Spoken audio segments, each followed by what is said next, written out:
Trump ने एक post किया, बातचीत बहुत अच्छी रही, प्रोडक्टिव रही, सही दिशा में जा रही है और उसको लेकर दुनिया में ऐसी उम्मीद जगी है कि बताया जा रहा है कि क्रूड ऑयल प्राइसेस में 10% की कमी आ गई है। हालांकि तेहरान टाइम्स की तरफ से कहा गया कि व्हाट अ क्लाउन, मतलब ऐसी कोई बातचीत है नहीं। ट्रंप को झूठा साबित करने के लिए ट्रंप को लेकर ऐसे पोस्ट किया गया, लेकिन डोनाल्ड ट्रंप ने एक पोस्ट किया कि अगले 2 दिनों में कुछ हो सकता है, बातचीत बहुत प्रोडक्टिव है, very good and very productive बातचीत, जो ईरान के साथ कुछ चल रहा है ऐसा उन्होंने संकेत दिया। तेहरान टाइम्स ने लिख दिया व्हाट अ क्लाउन, मतलब ऐसा कुछ है ही नहीं। बहरहाल, लेकिन इससे अच्छी चीज ये हुई है साहब कि क्रूड ऑयल प्राइसेस में ये बयान आते ही 10% के आसपास की जो है कमी हो चुकी है। लेकिन भारत में क्या हो रहा है इसको समझिए। आज लोकसभा में प्रधानमंत्री नरेंद्र मोदी ने पहली बार ईरान, अमेरिका, इजरायल युद्ध के बाद मिडिल ईस्ट के मौजूदा हालात पर विस्तार से देश को संबोधित किया। 24 दिन हो गए, आज 24वां दिन है। आज यह संबोधन ऐसे समय में आया जब वेस्ट एशिया में युद्ध की आग लगातार भड़क रही है। फरवरी के अंत में अमेरिका और इजरायल की ओर से ईरान पर बड़े हमले शुरू हुए, जिसमें तेहरान की महत्वपूर्ण इंफ्रास्ट्रक्चर को निशाना बनाया गया। ईरान ने जवाबी कार्रवाई में इजरायल के शहरों पर मिसाइलें दागी और स्ट्रेट ऑफ हॉर्मुज पर जहाजों की आवाजाही रोक दी। नतीजा आप सभी जानते हैं, वैश्विक ऊर्जा संकट, पूरी दुनिया पर असर हुआ, बिल्कुल भारत पर भी। क्रूड ऑयल की कीमतें आसमान छू रही हैं। भारत जैसे देशों में पेट्रोल, डीजल, एलपीजी और उर्वरकों की आपूर्ति पर, सप्लाई पर असर पड़ रहा है। हालांकि प्रधानमंत्री ने क्या कहा वो सुनिए, देश को कैसे आश्वस्त किया देश के प्रधानमंत्री ने। उन्होंने साफ कर दिया कि देखिए, भारत की प्राथमिकता, प्रायोरिटी लोगों को घरेलू एलपीजी मुहैया कराना है, प्रायोरिटाइज किया जाएगा। पीएम ने भरोसा दिलाया कि गैस और तेल की सुचारू सप्लाई के लिए लगातार काम चल रहा है। उन्होंने कहा कि आयात स्थिति और आपात स्थिति से निपटने के लिए सरकार जो है वो तैयार है, क्योंकि इमरजेंसी लाइक सिचुएशन होती है। तो प्रधानमंत्री ने कहा कि लॉन्ग और शॉर्ट टर्म प्लान पर काम हो रहा है। युद्ध शुरू होने के साथ ही विपक्ष हालांकि लगातार भारत की भूमिका पर सरकार को घेर रहा था, तो पीएम मोदी ने वो भी स्पष्ट कर दिया। पीएम ने कहा कि भारत ने तनाव कम करने का आग्रह किया है। भारत जंग का हमेशा विरोधी रहा है। बातचीत के जरिए समाधान का रास्ता निकालने का भारत हमेशा से पक्षधर रहा है। लेकिन प्रधानमंत्री नरेंद्र मोदी ने इसको समझिए कि इसे विदेश नीति पर बात नहीं की। उन्होंने डोमेस्टिक पॉलिटिक्स या घरेलू मोर्चे पर भी एक कई स्ट्रांग मैसेज उन्होंने दिया। आज उन्होंने वार्निंग दी कि इस संकट के समय ये जो जमाखोरी, होर्डिंग, ब्लैक मार्केटिंग वाले देश के साथ धोखा कर रहे हैं। पीएम ने कहा कि कुछ लोग संकट का फायदा उठाकर जरूरी वस्तुओं की जमाखोरी कर रहे हैं, महंगाई बढ़ा रहे हैं। सरकार ऐसी हरकतों पर जीरो टॉलरेंस रखेगी। क्या कुछ कहा प्रधानमंत्री ने, एक बार सुनिए आप। मैं देश की सभी राज्य सरकारों से भी इस सदन के माध्यम से आग्रह करूंगा, ऐसे समय में कालाबाजारी करने वाले, जमाखोरी करने वाले एक्टिव हो जाते हैं। इसके लिए कड़ी मॉनिटरिंग जरूरी है। जहां से भी ऐसी शिकायत आती है वहां त्वरित कार्रवाई होनी चाहिए। इसके साथ ही प्रधानमंत्री नरेंद्र मोदी ने राज्य सरकारों के साथ समन्वय बनाकर यह सुनिश्चित करने पर जोर दिया साहब कि भारत के नागरिक प्रभावित ना हो। रेड सी से लेकर खाड़ी तक जहां जहां से वैश्विक व्यापार गुजरता है, वो सारे रास्ते इस तनाव की चपेट में आ सकते हैं। आने वाले वक्त में इसका असर सिर्फ मिडिल ईस्ट तक सीमित नहीं रहेगा, यह भी समझना होगा, बल्कि पूरी दुनिया की अर्थव्यवस्था पर इसका असर पड़ सकता है। यही वजह है कि भारत जैसा देश जो तेजी से उभरती अर्थव्यवस्था है, उन्हें हर कदम बेहद संतुलित तरीके से उठाने की जरूरत है। प्रधानमंत्री का आज का बयान दरअसल एक संतुलन की झलक है, इसको भी समझिए, जिसमें एक तरफ शांति की अपील भी की गई है, दूसरी तरफ राष्ट्रीय हितों की सुरक्षा का भरोसा भी दिया गया है। तीसरी तरफ देश के भीतर किसी भी तरह के संकट से निपटने की तैयारी का भी इसमें जिक्र किया गया है कि आश्वस्त देश के प्रधानमंत्री ने किया है आपको। देखिए, संकट के समय सरकार भले ही पुख्ता तैयारी का दावा कर रही हो, कह रही हो कि साहब जिस तरह कोविड के समय एकजुटता दिखाई थी, आज वैसे ही एकजुटता दिखाने का समय है, लेकिन विपक्ष सरकार की बातों को समझने और मानने के मूड में है नहीं। अलग मोर्चे पर लड़ाई है, एक तरफ वैश्विक संकट, दूसरी तरफ सरकार के सामने जमाखोरों के नेक्सस को तोड़ना, और तीसरा मोर्चा विपक्ष का है, जो कल तक पीएम की चुप्पी पर सवाल उठा रहा था, अब उसे प्रधानमंत्री का संबोधन जम नहीं रहा है। प्रियंका जी ने कहा है कि पीएम ने कुछ नया तो बोला ही नहीं। उन्होंने कहा और देश को अवगत किया है कि परिस्थितियां क्या हैं। कुछ ज़्यादा नई बात नहीं कही है, लेकिन हमने जो नोटिस दिया है डिस्कशन के लिए, वो डिस्कशन होना चाहिए। आपने जबरदस्ती भारत को संकट में डाला। हमने कहा कि आप बातचीत कीजिए ईरान के राष्ट्रपति से, और जैसे चीन ने, रूस ने अपने देश में तेल को लाने का, गैस को लाने का इंतजाम किया, उनके जहाज नहीं रुके, आपके भी नहीं रुकते। अब देखिए सरकार की जो तैयारी है मिडिल ईस्ट की या ग्लोबल संकट में क्या बदलेगी, भारत की तैयारी कैसी है, और प्रधानमंत्री जो कहा जा रहा है कि बहुत देर कर दी जनाब आते आते, बहुत देर कर दी हुजूर आते आते, क्या वाकई बहुत देर हो गई? 24 दिनों बाद प्रधानमंत्री का संबोधन पहले हो जाता है, जो विपक्ष कह रहा है और जो सरकार की तैयारी, उस पर बात करेंगे। हमारे साथ प्रदीप भंडारी, भारतीय जनता पार्टी के राष्ट्रीय प्रवक्ता। प्रदीप भाई बहुत बहुत स्वागत आपका। जेएनयू के प्रोफेसर लेखक आनंद रंगनाथन है, डॉक्टर आनंद रंगनाथन। डॉक्टर आनंद बहुत बहुत स्वागत। तहसीन पूनावाला हैं, तहसीन भाई कांग्रेस के बड़े समर्थक हैं, पॉलिटिकल एनालिस्ट हैं। तहसीन भाई बहुत बहुत स्वागत। 2 वरिष्ठ पत्रकार, 2 सीनियर जर्नलिस्ट हैं, सतीश के सिंह। सतीश सर स्वागत। हर्षवर्धन त्रिपाठी जी, हर्षवर्धन जी आपका बहुत बहुत स्वागत। और आम आदमी पार्टी की भी प्रवक्ता हमारे साथ रहेंगे। लेकिन सबसे पहले प्रदीप, बहुत देर कर दी हुजूर आते आते, 24 दिन बाद, यही पहले बोल देते प्रधानमंत्री। देखिए, विपक्ष जो है वो बहरा हो चुका है, और अगर पूर्व के अंदर external affairs minister S Jaishankar ने जब पार्लियामेंट को संबोधित किया तब भी ये नहीं सुने, हरदीप पुरी जी ने जब पार्लियामेंट को संबोधित किया तब भी ये अपनी राजनीति कर रहे थे, हर दिन प्रेस कॉन्फ्रेंस सरकार आधिकारिक रूप से कर रही थी तब भी ये नहीं सुने। इनको सिर्फ यही चाहिए कि राजनीति देखें। प्रधानमंत्री नरेंद्र मोदी जी 24 घंटे इस पूरे के पूरे ग्लोबल क्राइसिस पे भारत में स्टेबिलिटी प्रोवाइड कर रहे हैं। मैं अमन जी आपके जरिए पूछना चाहता हूं दर्शकों से, दुनिया में ब्रेंट क्रूड का प्राइस कितना है? भारत के अलावा कौन से ऐसे देश हैं जहां 0% पेट्रोल के प्राइसेस बढ़े या डीजल के प्राइसेस बढ़े? कोई भी ऐसा देश नहीं। अमेरिका में 20% बढ़ा है, कंबोडिया के अंदर 70-60% बढ़ा है, यूके के अंदर 32% बढ़ा है। भारत के अंदर पेट्रोल और डीजल के प्राइसेस 0% बढ़े। यह है प्रधानमंत्री नरेंद्र मोदी जी की सरकार। 32 करोड़ एलपीजी सिलेंडर्स हैं जो देश की जनता तक जो है पहुंच रहे हैं, जो देश के घरों तक पहुंच रहे हैं। कांग्रेस पार्टी को यही चिड़ है कि देश के अंदर त्राही त्राही क्यों नहीं मची है। मैं बताता हूं कांग्रेस की असली चिड़ क्या है। ये फोटो याद है आपको? ये पाकिस्तान के पूर्व हाई कमिश्नर हैं जो यहाँ पे जब कांग्रेस पार्टी की सरकार थी तो यहाँ पे जाकर पार्टियां करते थे विपक्ष के नेता और कांग्रेस के नेताओं के साथ में। ये जब जाके गजवाए हिंद और इन सब तरीके की बातों को करते हैं तब आज कांग्रेस पार्टी एक्सपोज होती है कि ऐसे लोगों के साथ कांग्रेस पार्टी घुमा करती थी। तो आज कांग्रेस को जब भी देश हित आगे रखेगा वो नहीं दिखेगा।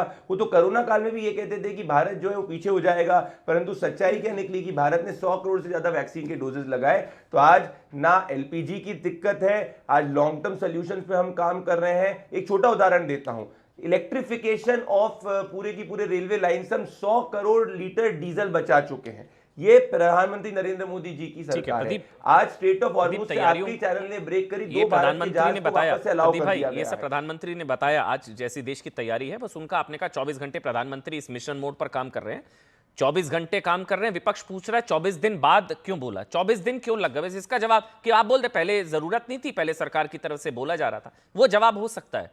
मतलब आप कि 24 दिन, आज 24वां दिन है शायद संभवतः, अगर मैं गलत नहीं हूं, 23 से 24, तो 24 दिन बाद क्यों, पहले क्यों नहीं? अब मान लो 24 जी अमन जी 24वें दिन पे बोले तो आप बोलोगे 24वें पे क्यों बोला, 25वें पे क्यों नहीं बोला, 18वें पे क्यों नहीं बोला? बात क्या है? मूड पॉइंट ये है कि हम लोग क्राइसिस को सॉल्व कर रहे हैं। हम यहाँ पे विपक्ष के सवालों का जवाब नहीं, देश की जनता के क्राइसिस को सॉल्व करने के लिए। देखिए सर, आपके अपने पक्ष हैं, विपक्ष कह रहा है कि 50% घरों में सिलेंडर की कमी है। जो विपक्ष कह रहा है मैं उसकी बात कर रहा हूं, 50% घरों में सिलेंडर की कमी हो चुकी है। सिलेंडर 14.2 से 10%, वो कौन से 14 सिलेंडर की कमी? एक मिनट में एक एक करके मैं बता देता हूं, वो फैक्ट चेक हो जाएगा सर। नंबर 1, 50% घरों में सिलेंडर की कमी हो गई है, और कांग्रेस की पीसी में बताया गया। दूसरा बताया गया, उनको किसी ने बताया कि सिलेंडर जो 14.2 kgs का होता है उसको आप 10 किलो पर घटाने वाले हैं, 14.2 से उसको 10 किलो पर लाने वाले हैं। होटल, उद्योग, रेस्टोरेंट सब बंद हो चुके हैं। गुलाम की गलतियों का खमियाजा है, गुलामी ना करते तो स्ट्रेट ऑफ हॉर्मुज खुला रहता।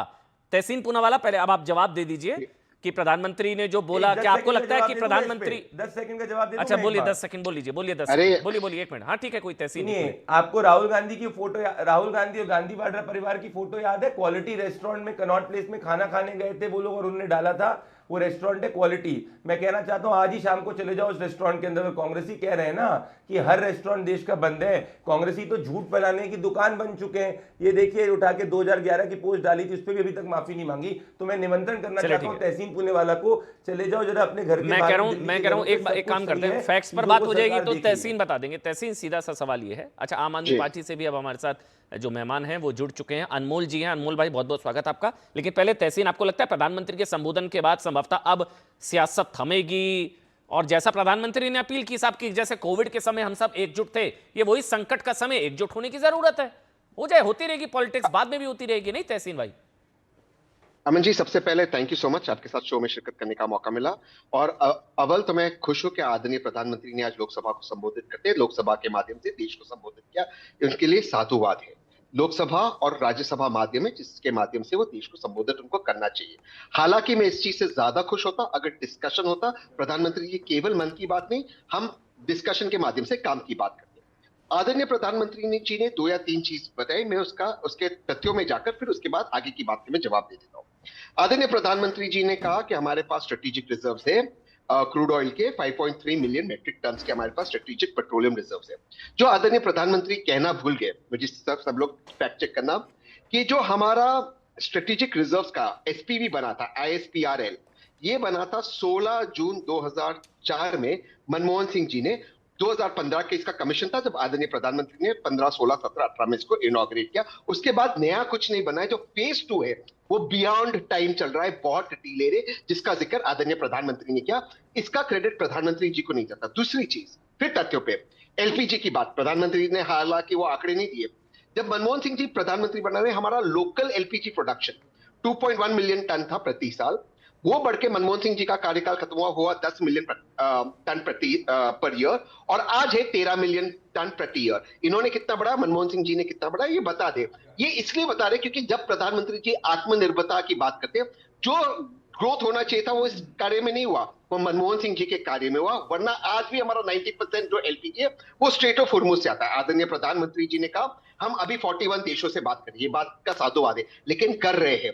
ये युद्ध होने वाला था और ये बिल्कुल पता था कि स्ट्रेट ऑफ हॉर्मुज में कुछ हो सकता है। हमने इसको पहले डाइवर्सिफाई क्यों नहीं किया? जब लास्ट ईयर हमारे पास फर्टिलाइजर का फॉर एग्जांपल जब तकलीफ आई, चाइना ने जब फर्टिलाइजर वॉर शुरू किया था, जेपी नड्डा साहब सऊदी अरेबिया के $2 बिलियन के टेंडर से फर्टिलाइजर ले आए, लेकिन वो भी स्ट्रेट ऑफ हॉर्मुज से आए।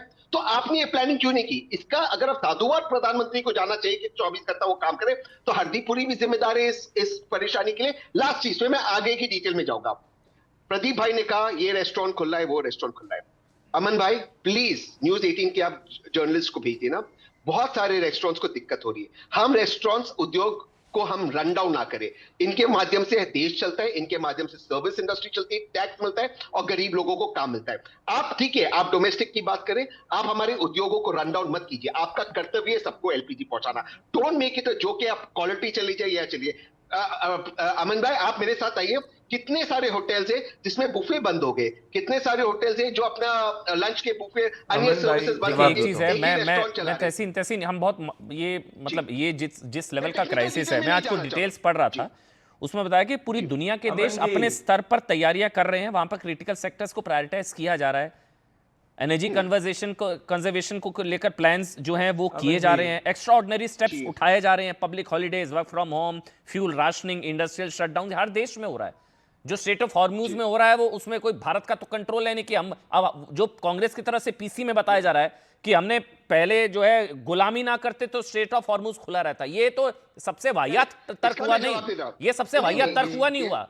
मैं कह रहा हूं अगर हम गुलामी ना करते तो स्टेट ऑफ हॉर्मुज खुला रहता, तो सारी दुनिया के देश क्या इसकी गुलामी कर रहे थे ईरान की, जो उनके लिए बंद हो गया। ये तो बेहुदा वाला तर्क हुआ ना, तो वाहियात तर्क हुआ। मैं उस पॉलिटिक्स की बात कर रहा था। मैं आगे बढ़ूंगा सर, प्लीज मेरे को सबका एक एक रिएक्शन लेना जरूरी है। नहीं प्लीज नहीं, डॉक्टर आनंद रंगनाथन, जो कांग्रेस की पीसीए में उस पर बात करूंगा जो कांग्रेस कह रही है। एक तो कुछ नया नहीं बोला प्रियंका वाड्रा, दूसरा हम गुलामी ना करते तो स्ट्रेट ऑफ हॉर्मुज खुला रहता। At the end of the day Congress कह रही है कि हमारी फेल्ड फॉरेन पॉलिसी की वजह से आज ये देश में संकट खड़ा हो चुका है। डॉक्टर आनंद रंगनाथन।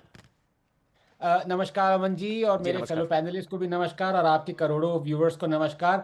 इससे पहले कि मैं स्टार्ट करूं, मैं देख रहा हूं कि मेरे बड़े भाई, मेरे छोटे भाई तहसीन जी हैं प्रोग्राम में, बहुत ही मैं उनसे मोहब्बत करता हूं।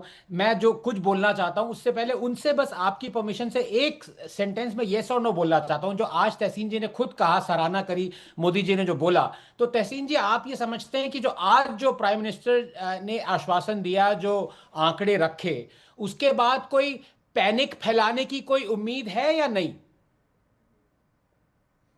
समस्या और दिक्कत अब भी है डॉक्टर साहब, अब भी है, बहुत ज्यादा है। पैनिक नहीं, पर समस्या है, अलर्ट होना चाहिए। Rumour mongering. अब अमन जी जो आपने सवाल पूछा था ना, देखिए ठीक नहीं होना चाहिए। एक एक करके, जी जी ठीक, डॉक्टर आनंद। जो आपने मुझसे सवाल पूछा अमन जी, मैं उसका आंसर करता हूं। देखिए, अगर प्राइम मिनिस्टर को समझबूझ के बोलना चाहिए जो कि बोला, तो यही मापदंड कांग्रेस पे भी लागू होता है। अगर वो थोड़ा समझबूझ के अपनी पीछे करते तो उनको ये पता चलता कि अपने पैर पे कुल्हाड़ी मार दिए। देखिए, आज जो बोला, आपके खुद कांग्रेस के चाहते तहसीन ने कहा कि आप पैनिक नहीं फैलना चाहिए, उसके बाद जो बोल दिया प्राइम मिनिस्टर ने, जो बोल दिया, तो ये चीज कॉन्ट्रडिक्ट करती है जो प्रियंका जी ने कहा। कांग्रेस कह रही है कि भाई जो कुछ बोला वो नया नहीं बोला। अगर जो बोला पीएम ने वो नया नहीं बोला, तो पिछले 10 दिन से पैनिक क्यों फैला रहे हो भाई? समझ भाई आपको बात? तो ये बिना सोच समझ के जो बोलते हैं, ये प्रॉब्लम आ जाती है। जो आज आंकड़े दिए प्राइम मिनिस्टर ने, जो आज आश्वासन दिए, अगर उससे पैनिक नहीं फैल रहा है और जो उन्होंने बोला वो नया नहीं बोला है, तो पिछले 10 दिन से पैनिक क्यों फैला रहे हो आप? भाई कुछ नया नहीं बोला, 10 दिन से वही चीज बोली, तो क्यों पैनिक फैला रहे हो? नंबर 2, अब मैं आंकड़ों पे आता हूं।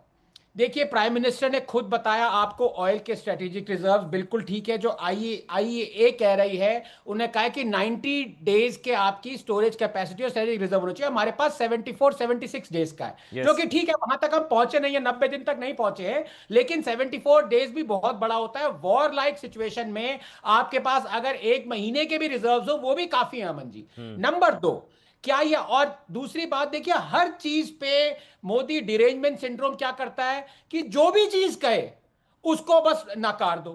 अब ये अच्छी बात नहीं है कि आप अगर 14 किलो दे रहे थे सिलेंडर में और हर एक आदमी के पास एलपीजी नहीं पहुंच रही है, वो पहुंचाने के लिए आपने वो थोड़ा कम कर दिया। नहीं, अभी किया नहीं है, 10 किलो कर दिया, अभी किया ये नहीं तो है। बहुत अच्छी बात है। ये कांग्रेस कह रही है, उनको सोर्सेज ने बताया है, उनके सूत्र पता नहीं है मेरे को। ये कांग्रेस ने ऐसा दावा किया है, अभी किया नहीं है 14 पॉइंट कहीं, ये ऐसा कुछ है नहीं अभी। कांग्रेस ऐसा दावा कर रही है कि कांग्रेस, पवन खेड़ा जी कह रहे थे उनको, जब वो आ रहे थे उनको कुछ लोगों ने बताया कि सरकार ऐसा 14.2 से 10, तो ये भी पैनिक में ही आता है, मेरे को लग रहा है ये सब इस तरह से पैनिक क्रिएट कर। इससे बड़ी अच्छी बात तो हो ही नहीं सकती, क्योंकि अगर 14 किलो किसी को आपने गैस सिलेंडर दिया और कुछ 80% लोगों के पास गैस सिलेंडर पहुंचा और आपके पास गैस खत्म हो गई, जो आपने 10 किलो कर दिया तो सबके पास पहुंचेगा। और वो थोड़ा कम चलेगा, लेकिन वो हो सकता है वॉर तक टाइड ओवर हो जाए। ये तो बहुत अच्छी बात है अगर ये होता है तो फ्यूल। अच्छा, एक बड़ी खबर वैसे मैं बता दूं, आप सबसे बातचीत कर रहा हूं, एक बड़ी खबर, एक राहत वाली खबर कह लीजिए, ये मार्केट्स के लिए अच्छी खबर होगी। ट्रंप के एक स्टेटमेंट के बाद मार्केट में एक पॉजिटिव सेंटीमेंट देखने को मिला, ये बहुत बड़ी खबर है। युद्ध 5 दिन टाला, ऊर्जा प्लांट पर, ऊर्जा जो संयंत्र होंगे उस पर अमेरिकी राष्ट्रपति ट्रंप ने यह बयान दिया है कि ईरान के पावर प्लांट, ऊर्जा संयंत्र जो है उस पर अब हमला ना हो। यह कहा गया 5 दिनों के लिए। ट्रंप ने ऊर्जा प्लांट पर हमले का प्लान 5 दिनों के लिए टाल दिया है। ट्रंप के पोस्ट के कई बड़े बड़े मायने भी निकाले जा रहे हैं कि क्या यह युद्ध विराम का पहला जो है कदम तो नहीं है, क्या ये सकारात्मक है। ट्वीट में उन्होंने लिखा, जो पोस्ट किया कि वेरी गुड एंड प्रोडक्टिव जैसे शब्दों का जो इस्तेमाल किया है, वो बताता है कि पर्दे के पीछे चल रही कूटनीति जो है वो शायद काम कर रही है। अच्छा, मार्केट्स में अच्छा सेंटीमेंट और संभवतः क्रूड ऑयल के प्राइसेस में भी एक अच्छा कट डाउन, 10%, अच्छा बड़ी खबर है ये। दुनिया के तेल के दाम 10% गिर गए ये ट्रंप के इस पोस्ट के बाद। ये बहुत बड़ी खबर है ये। 5 दिन के लिए ऊर्जा संयंत्रों पर हमला नहीं, एनर्जी इंस्टॉलेशंस पर नहीं। और क्या ये मतलब ये युद्ध विराम की ओर पहला कदम है? क्या ये युद्ध खत्म होने की तरफ पहला कदम है? और इसके बाद अब ये भी कहा जा रहा है कि दुनिया भर में तेल के दाम 10% गिर गए हैं। हर्षवर्धन त्रिपाठी जी, ये तो बड़ा पॉजिटिव नजरिए से शायद देखने की जरूरत है। हालांकि एक और अपडेट भी दे दे, तेहरान टाइम्स ने लिख दिया व्हाट अ क्लाउन, कोई बातचीत को लेकर। तेहरान टाइम्स जो लिखे, ये इस वक्त मीडिया में एक नैरेटिव वॉर होता है, तो वो एक स्टडी चलती है, तो दोनों करेंगे, वेस्ट भी करेगा और ईरान भी करेगा। लेकिन जो यूएस सेक्रेटरी स्कॉट बेसेंट है, उनका बयान ध्यान देना चाहिए। उन्होंने कहा कि यूएस एस्केलेट करेगा टू डी एस्केलेट, यानी युद्ध को बढ़ाएगा युद्ध कम करने के लिए। अब कल डोनाल्ड ट्रंप ने कहा था कि हम जो भी एनर्जी इंस्टॉलेशन है, दूसरे ऐसे स्ट्रेटेजिक लोकेशन से, वहां हम हमला करेंगे। ईरान ने कह दिया हम डीसैलिनेशन प्लांट पर हमला कर देंगे। और उसके बीच में ट्रंप का यह बयान, इसका सीधा सा मतलब हुआ कि दोनों के बीच में कहीं न कहीं कोई बातचीत हो रही जो दुनिया के लिए शुभ संकेत है। सैयद अब्बास अरागची का एक बयान ध्यान करना चाहिए। उन्होंने कहा स्ट्रेट ऑफ हॉर्मुज 1 मिनट के लिए भी बंद नहीं हुआ। इसका मतलब समझिए, उन्होंने कहा कि इंश्योरर और जो शिपर्स हैं उनकी अपनी प्रॉब्लम है। जब इस तरह का वॉर जोन होती है उसमें उनको मुश्किल होती है। तो जो भारत में कुछ मूर्ख किस्म के लोग कह रहे हैं कि अगर प्रधानमंत्री ने वो पहले से बात कर ली होती, नहीं, कोट तो अनकोट उनको जरा गुलामी समझना चाहिए। गुलामी ना करते थे, स्ट्रेट मैं ऑफ इसीलिए कह रहा हूं, खुला ये रहता। मूर्खतापूर्ण कांग्रेस बयान ने कहा, ये पवन खेड़ा जी को मैंने सुना। मूर्खतापूर्ण बयान है कि गुलामी नहीं करते। भारत जैसा देश किसी की गुलामी नहीं करता है, उसके अपने स्ट्रेटेजिक इंटरेस्ट होते हैं और स्ट्रेटेजिक वो स्टेप लेता है, ऐसा नहीं है। आज प्रधानमंत्री नरेंद्र मोदी की जो स्पीच थी वो स्टेट्समैन स्पीच थी, उसमें कहीं दाएं बाएं नहीं हुए, बहुत सधी हुई, एक एक शब्द बहुत सधा हुआ। भारत की जो स्थिति उसके बारे में, हमने जो किया एग्रीकल्चर में, यूरिया में, इंजन में, सड़क पर जो कुछ भी किया जिससे हमारा जो पेट्रोलियम का प्रोडक्ट का वो कम कंजम्पशन हुआ, हम थोड़ा उससे बच गए, वो उन्होंने बताया। और ये भी बताया कि हमारे पास रिजर्व कितना, साथ में ये कहा कि अफवाह न फैलाइए, स्टेट ऑफ हॉर्मुज बंद होना, हमला होना किसी कीमत पर स्वीकार्य नहीं है। और जो सबसे बड़ी बात, हमें तैयार रहना होगा। नरेंद्र मोदी एक ऐसे प्रधानमंत्री हैं जिनके प्रति देश का भरोसा शायद सबसे अधिक है। हमने अलग-अलग जी कह रहे हैं कुछ नया नहीं कहा, नंबर 1, नंबर 2 बहुत देर कर दी। दो आलोचना का भी जवाब देना चाहिए। तो नंबर 1 कुछ नया नहीं कहा, एक, और दूसरा बहुत देर, 24 दिन बहुत देर कर दी हुजूर आते आते। पहली बात तो ये कि प्रधानमंत्री या कोई भी देश, कोई भी जो रिएक्शन होता है ना, वो ऐसा थोड़ी ना होता है कि हम अचानक उठे, आज गुस्सा आ गया और बाहर निकल कर करने लगे, या कल खुश हो गए, प्रसन्न होकर नाचने लगे, ऐसा नहीं होता है ना। जब प्राइम मिनिस्टर का स्टेटमेंट आता है तो उसके पहले एक पूरी जमीन तैयार होती है किसी भी विषय पर। ऐसा नहीं है कि किसी विषय पर अचानक उठकर खड़े होकर बोल देना है। तो मुझे लगता है पिछले कुछ समय में दिल्ली की प्रेस कॉन्फ्रेंस से लेकर हमारे विदेश मंत्री जो यूरोप में थे लगातार एक्सरसाइज कर रहे थे, 4 बार 5 बार सैयद अब्बास अरागची से बात कर लिया, 2 बार पीएम ने मसूद पेजेश्कियन से बात कर लिया। मुझे लगता है उस प्रोसेस के बाद आज ड्यू था ये, और बहुत शानदार तरीके से उन्होंने उसको बताया। ठीक है, अनमोल जी आम आदमी पार्टी से। अनमोल जी, आपने सुना पीएम के संबोधन को?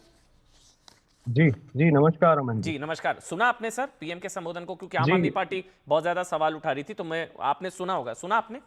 जी बिल्कुल सुना मैंने। क्या प्रमुख बातें रही आपकी नजर में? देखिए, मेरी नजर में 2-3 बातें हैं। पहला ये है कि आज देश हमारा संकट में है, हम सबकी जिम्मेदारी बनती है इससे किस तरह उबरा जाए। लेकिन प्रथम जिम्मेदारी है देश की सरकार की। हमें ये मालूम है कि 90% हमारा तेल आयात होता है स्ट्रेट ऑफ हॉर्मुज से, 60% हमारी गैस आयात होती है स्ट्रेट ऑफ हॉर्मुज से। हमारे देश के प्रधानमंत्री ने 10 साल पहले नारा दिया था आत्मनिर्भर भारत का, लेकिन हमारा तेल का आयात 83% से 89% हो गया, गैस का आयात 47% से 60% हो गया।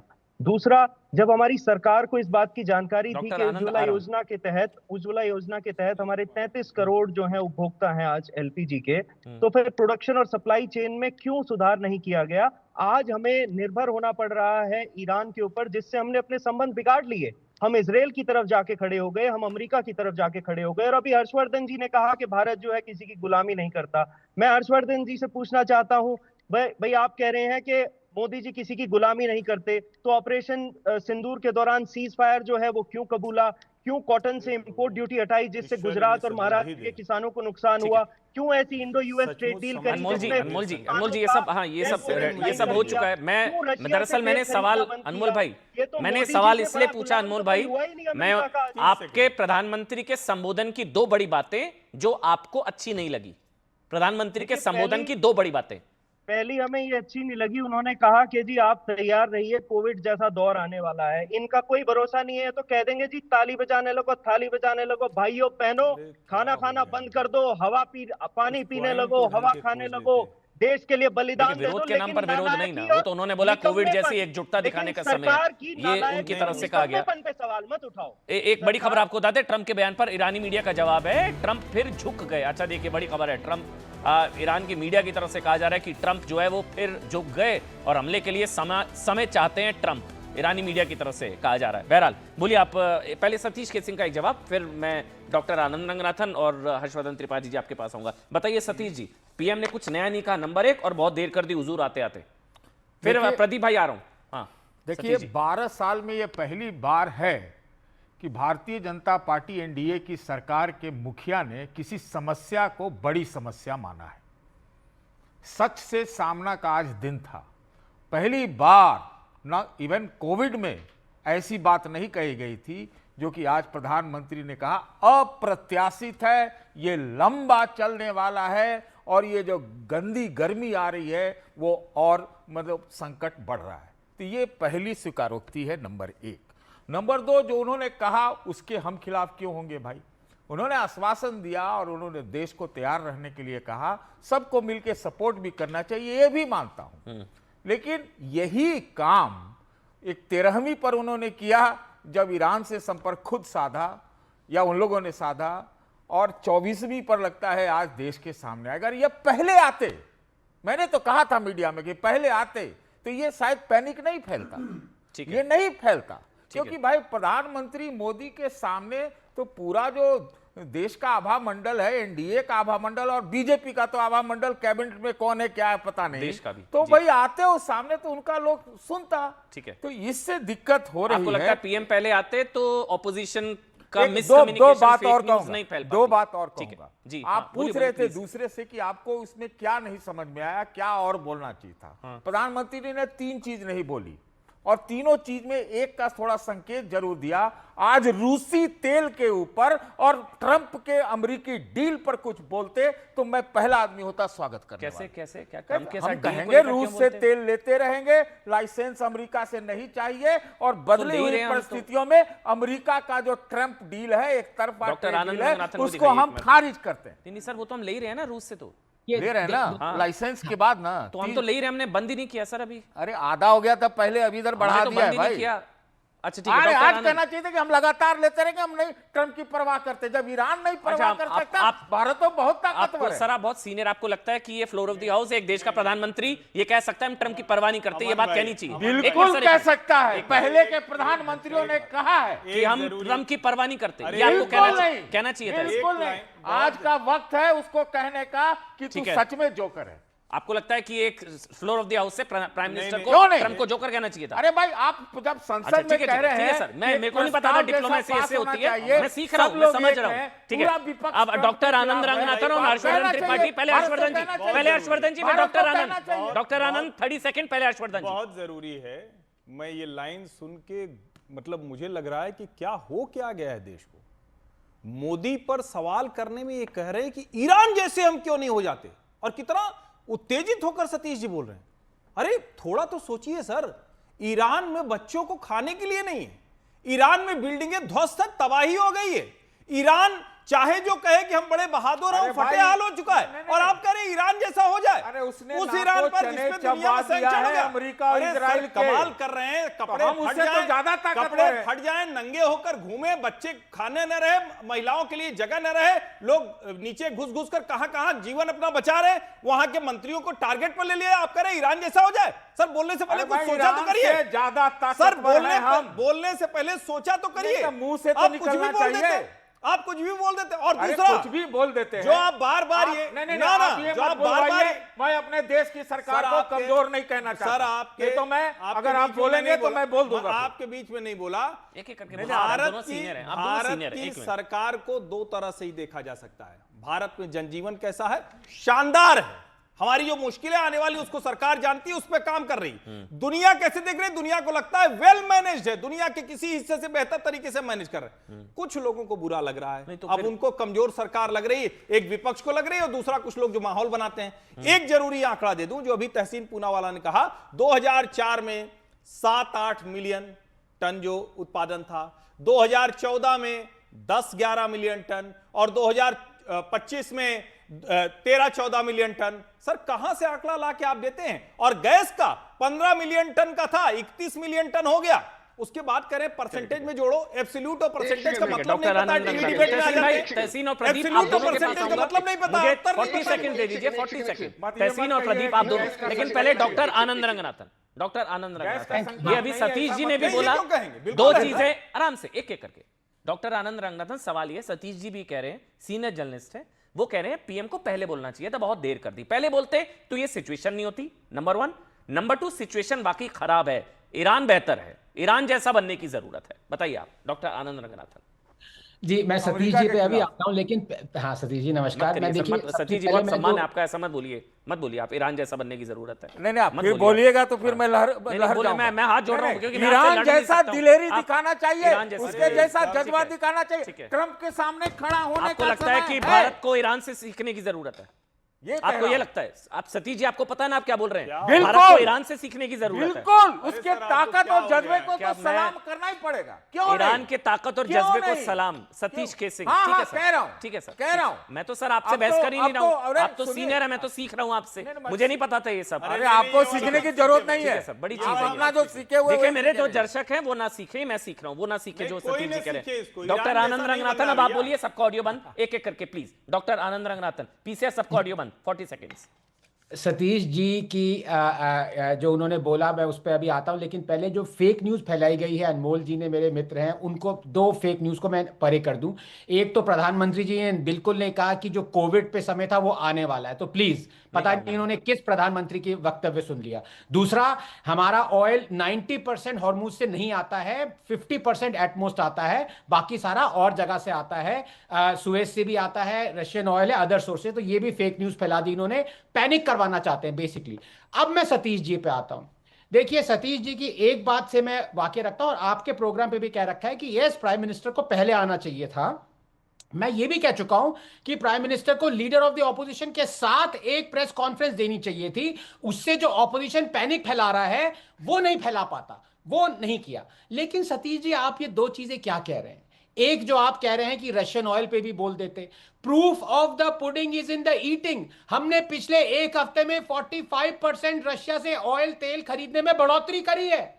अगर हम पीछे हट रहे होते, अगर हम गुलामी कर रहे होते, तो अमेरिका ने जो ऑयल टैरिफ्स लगाए हैं वो हटा के हमें धमकी दी है कि आगे से अगर ऑयल खरीदा तो ये टैरिफ दोबारा लगा देंगे।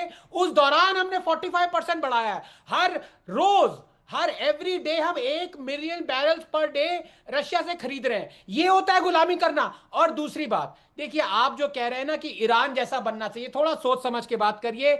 मैं ईरान ऐसा क्यों बोल रहा है? क्योंकि Iran is at war with America. Iran की जो है ना, back is against the wall, वो क्लाउन कह रहा है। आप क्या कहते हैं? आप सोचते हैं कि जब हमारा ऑपरेशन सिंदूर पाकिस्तान के साथ वॉर चल रहा था, क्या मोदी ने डायरेक्टली पाकिस्तान को एक बार भी एड्रेस किया? नहीं किया। जो proof of the pudding is in the eating, जो वो कहना चाह रहे थे वो उन्होंने एक्शन से कहा। आप शब्दों से कहते हैं, मोदी जी एक्शन से कहते हैं, तभी आप प्राइम मिनिस्टर नहीं है, वो प्राइम मिनिस्टर है। देख, प्रॉक्सी टेरर की भी बात होती है। हमास, हिजबुल्लाह, हूती बनाने वाला कौन? अब हम ऐसे आतंकी संगठन बनाने थोड़ी ना लग जाएंगे। अर्थ लगाइए, कहां एबीसीडी पे ही आ गए। नहीं, मैं भी वो कह रहा हूं सर, हमास, हुजी, जिस दिन आप प्राइम मिनिस्टर बन जाएंगे, अरे वो कहां कह रहे हो आप बनवाने गए? तो आप तो कह रहे हैं ईरान जैसा, ईरान जैसा सोचिए। ईरान खड़ा होने का वक्त है, कुछ तो बोलो। अरे कुछ तो बोल, अरे कुछ टेरर तो बोलो। ऑर्गेनाइजेशन खड़ी करें क्या? कुछ तो बोलो। आपका लॉजिक गजब है। मल्लयुद्ध लड़ना है क्या? डिप्लोमेसी मल्लयुद्ध लड़ा जाता है क्या? क्या हो, चलो कुश्ती लड़ते हैं। गजब आप लोगों ने कर रखा है पिछले इतने दिनों से। आप ट्रंप के सामने क्यों नहीं लड़ रहे? ट्रंप के सामने क्यों नहीं लड़ रहे? मल्लयुद्ध लड़ा जाता है। जोकर का ट्रंप, सामान्य तरीका है उसको तो समझ लीजिए। तो जोकर ही कह दो, आप सब जानते उसको जोकर ही कहो। मैं बोल रहा हूं जोकर। हाँ तो आप बोलिए, क्या चल रहा है? आप बोलिए, भारत सरकार को जो करना है करेंगे, आपको जो बोलना बोलिए। लेकिन भारत को ईरान नहीं बनना है भैया।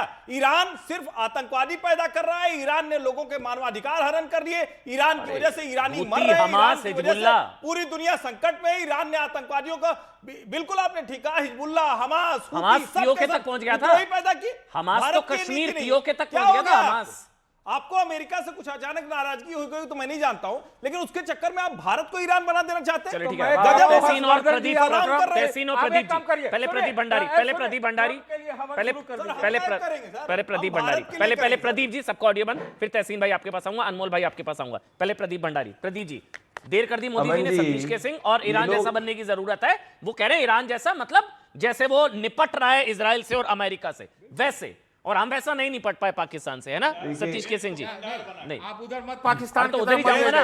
हमने तो मारा, हमने तो गलवान में चीन के सैनिकों की गर्दन तोड़ दी, वो आपको दिखा नहीं। हमने गलवान में गर्दन तोड़ पराक्रम दिखाया, वो आपको दिखा नहीं। सिंदूर आपको दिखा नहीं। आपको ईरान दिखा जिसने हूती, हिजबुल्लाह और हमास बनाया, वो आपको दिखा। आपकी सोच है सर। प्रदीप भंडारी जवाब दीजिए। प्रदीप जी।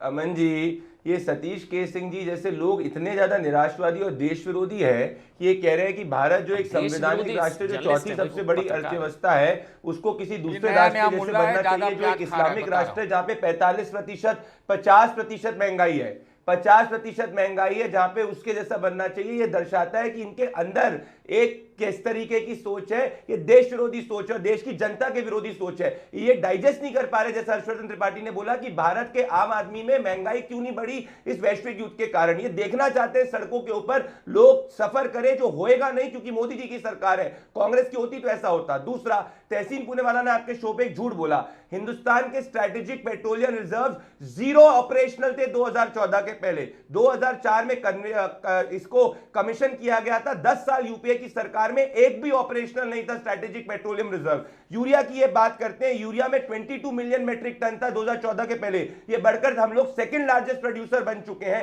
ये सच्चाई की बात है। इनके समय में तो पेट्रोल पंप 8 बजे बंद करने की बात कर रही थी कांग्रेस पार्टी की सरकार। इनके समय तो ये सिर्फ 20 देशों से लिया करते थे, हम 41 देशों से ले रहे हैं। मैं मूल सवाल पे आना चाहता हूं अमन भाई, मूल सवाल क्या है? आज भारत के अंदर इतने बड़े वैश्विक संकट के बावजूद पेट्रोल और डीजल के दाम स्टेबल है और घरों तक एलपीजी कनेक्शन पहुंच रहे हैं और हमारे जहाज स्ट्रेट ऑफ हॉर्मुज से जा रहे हैं। भारत भारत रहेगा, कोई इस्लामिक राष्ट्र जैसा नहीं बनेगा। दे दीजिए भाई तहसीन भाई जवाब। सवाल कुछ नहीं है, जो उन्होंने बोला उसी का जवाब दे दीजिए। हमारे तो जहाज आ भी रहे हैं स्ट्रेट ऑफ हॉर्मुज से, नंदा देवी शिवालिक हमारे तो आ भी रहे हैं। अमन जी, प्रॉब्लम ये होता है कि हम जब तथ्यों पे बात करते हैं, वही तथ्यों को लेकर उसी को कहकर अभी 2 और वैसे पार कर लिए, ये भी खबर है। सॉरी मैंने बीच में टोका, 2 और पार कर लिए। नहीं कोई बात नहीं, मैं बहुत खुश हूं इसमें, और इसका क्रेडिट प्रधानमंत्री को जाता है, ऑनेस्टली जाता है, क्योंकि उन्होंने फोन उठा के ईरान के प्रेसिडेंट से बात की, उनको क्रेडिट जाता है। पर उसी के साथ मेरा कर्तव्य है कि मैं पूछूं, हरदीप पुरी जी और जयशंकर जी क्या कर रहे थे कि प्रधानमंत्री को 4 या 5 जहाज के लिए फोन करना पड़ा। मैं कुछ तथ्य बताना चाहता हूं। एक, हर्षवर्धन जी गलत थे। हर्षवर्धन जी ने जो आंकड़े दिए वो आंकड़े थे कंजम्पशन के, मैंने जो आंकड़े दिए थे डोमेस्टिक प्रोडक्शन के। प्रदीप ने बिल्कुल सही कहा कि सर प्लीज अमन जी ऐसे नहीं, अमन जी ऐसे नहीं, अमन जी ऐसे नहीं, मैं अपनी बात रखता हूं ना, मैं स्टूडियो में नहीं हूं। हर्षवर्धन जी को दिखा दीजिए भाई। एलपीजी के डोमेस्टिक प्रोडक्शन के आंकड़े दिए और कंजम्पशन वाला दूसरा दिया जो 15 मिलियन से 31 मिलियन हो गया। नहीं मेरे भाई, वो कंजम्पशन है, वो कंजम्पशन है 15 मिलियन से 31 में। मैं इस पे आ जाता हूं। प्रदीप ने बिल्कुल सही कहा कि स्ट्रेटेजिक रिजर्व अभी बने हैं, लेकिन उसकी प्लानिंग 2004 में और उद्घाटन 15, 16, 18 में। सेकंड फेज का क्यों नहीं हुआ? 10 साल में कितनी बोला, कुछ नहीं बोले थे। अभी सोच लिया था। अमन भाई एक करके, हाँ भाई, उनको लगेगा सब, वो किसी के बीच में नहीं बोले, उनको लगेगा बोलने नहीं दिया जा रहा। राहुल जी को भी नहीं बोलने दिया जाता। हाँ बोलिए। 10 सेकंड। स्ट्रेटेजिक प्लानिंग जो स्ट्रेटेजिक रिजर्व की जो बातें हुई और जो इंफ्रास्ट्रक्चर बना वो 2015, 16, 18 में उसका उद्घाटन हुआ। जो सेकंड फेज की प्लानिंग में 15 में, आज तक उसका उद्घाटन क्यों नहीं हुआ? यही बता रहा हूं, ये सरकार ने नहीं किया है। अच्छा, सोचने का क्रेडिट कांग्रेस को जाता है, ठीक है? नहीं, उसको 15 में उद्घाटन कैसे किया उन्होंने? हाँ, सोचने का क्रेडिट, ठीक है सर, समझ गया सर प्लीज। अब हर्षवर्धन जी जल्दी से 30 सेकंड प्लीज। मैं अनमोल जी के पास जाना है, डॉक्टर आनंद के पास भी जाना। 30 सेकंड। तहसीन भाई की बात कॉन्ट्रडिक्टरी है। 33 से भी कम सेकंड। वो कह रहे हैं कि 2004 में जो सोचा गया था वो 2015 में कमीशन हुआ, 15 वाला क्यों नहीं अभी हो गया? यानी ये कह रहे हैं कि इनकी सरकारों के समय में 10-11 साल लग ही जाते। सोचने का क्रेडिट तो देंगे ना? नहीं, वो तो नेहरू जी को सारा क्रेडिट है। आधुनिक भारत बनाना चाहते थे नेहरू जी ने, सब सोचा था कि सब कुछ ऐसे ऐसे हो जाए, लेकिन नहीं हो पाया ना सर। 3 से 3.5%। डॉक्टर अनमोल जी, जो प्राइम मिनिस्टर ने जो अपील किया कोविड की तरह एकजुट होने की जरूरत है, उन्होंने नहीं बोला कोविड का टाइम आने वाला है, ये नहीं बोला था उन्होंने, एकजुटता की जरूरत का जिक्र किया था उन्होंने। दरअसल कोविड का टाइम आ जाएगा ऐसा नहीं बोला था सर उन्होंने। अमन जी, सरकार पूरी तरह विफल रही है इस क्राइसिस से डील करने में। इनकी कभी तैयारी नहीं होती। हम डिमोनेटाइजेशन देख लें, हम कोविड देख लें, और आज देख लीजिए, और फिर ये कहते हैं कि विपक्ष जो है वो पैनिक फैला रहा है। ठीक है डॉक्टर आनंद, डॉक्टर आनंद 30 सेकंड, ठीक सर 10 सेकंड। अच्छा, जब इन्होंने कहा तेल के दाम नहीं बढ़ेंगे तो हमने कहा कि देखिएगा आप 1 हफ्ते में तेल के दाम बढ़ जाएंगे। सर अभी नहीं बढ़े, के प्रवक्ता झूठ बोल गए, अभी नहीं बढ़े। कल परसों जो है 2.35 पैसे, 2 अरे वो प्रीमियम पेट्रोल है, वो 2% लोग यूज करते हैं सर। 1 मिनट, इंडस्ट्रियल डीजल 22 रुपए बढ़ा है। चलिए ठीक है डॉक्टर आनंद 30 सेकंड, ठीक है प्लीज, सबका ऑडियो बंद। ठीक है सर, मैं समझ गया, बोलिए डॉक्टर आनंद। अनमोल जी एकदम ठीक कह रहे हैं, सरकार विफल रही है, क्योंकि जो पेट्रोल के प्राइसेस बढ़े हैं, वो जो काफिला चलता है केजरीवाल जी का 50 गाड़ियों का पंजाब जाते हैं जब आधे घंटे के लिए, उसके लिए इतना अब प्रॉब्लम आ जाएगी जो पेट्रोल की किल्लत हो गई है। और बिल्कुल ठीक कहा अनमोल जी ने कि तैयारी नहीं करी। मोदी जी को तैयारी करनी चाहिए थी, जैसे कोविड में वो ऑक्सीजन सिलेंडर पहुंचा रहे थे, वो हटवा के शीश महल खरीदवाना चाहिए था 50 करोड़ का। तो गड़बड़ है मोदी जी।